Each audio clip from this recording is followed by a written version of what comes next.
print, email, Facebook, Twitter. More bid for proposed Indigenous art gallery to be moved to Katherine met with division. Katherine leaders are edging in on a proposed national Indigenous art gallery and museum, should conflict over the project see it collapse in Central Australia. The $150 million centre was a key election promise made by the Labor Party, but differences over where it should be built and criticism of the Gunner government's consultation with the Alice Springs community have plagued its development. Adding to the trouble, the territory is up against South Australia, after the Liberal government flaunted plans to construct its own national centre. The member for Katherine, Syandra Nelson, and the Mayor, Faye Miller, have since written to the Chief Minister Michael Gunner spruiking the benefits of developing the project in the town.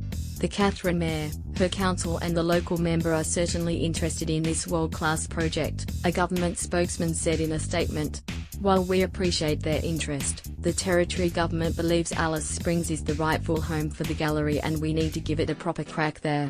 However, Alice Springs Independent MLA Robin Lamley said that response was not good enough. Bid for gallery a political manoeuvre. I think it's unacceptable that the government is playing off Alice Springs and Katherine, said Mrs. Lamley, the member for Araluen. They should be immediately dismissing the application by the Katherine Mayor and the member for Katherine to have the gallery built in Katherine, and they should try and fix the problem that they've created in Alice Springs. Mrs. Lamley said the move by Syandra Nelson was a political manoeuvre, but the buck stopped with the Chief Minister.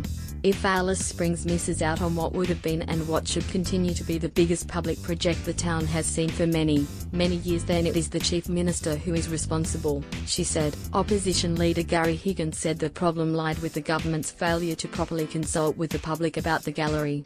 I think the most appropriate place is Alice Springs, but we've got to get that consultation right, Mr. Higgins said. Why is Katherine asking for it?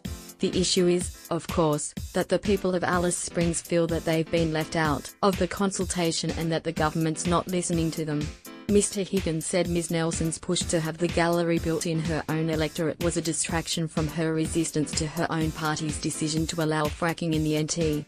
It takes the emphasis away from her stand on fracking, where she's separate from the rest of the party. So it's a don't look here, look over there, he said. Proposal plagued by division. The NT government has copped flack from an expert body it commissioned to provide advice on the gallery in Alice Springs, including its location. A member of the gallery's steering committee, Australian Arts Administrator Michael Lynch, questioned whether the project would go ahead and said the committee clearly recommended building the gallery at the desert park on the outskirts of town. Then the government completely ignored our recommendations and I've heard nothing from the government since then, Mr. Lynch said.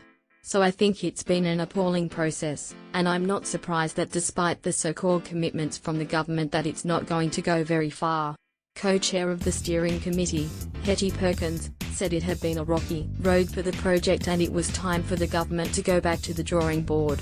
I mean, if you're going down a path and it's rocky and there's a lot of signs on the way saying wrong way, go back, I think that it would be sensible to actually retrace your steps, Ms. Perkins said. Ms. Nelson and Ms. Miller were unavailable for comment. The NT government has committed $50 million for the gallery and is hoping the federal government and philanthropists will find another $100 million between them. If the gallery was instead built in Katherine, it is unclear how the government would pay for it.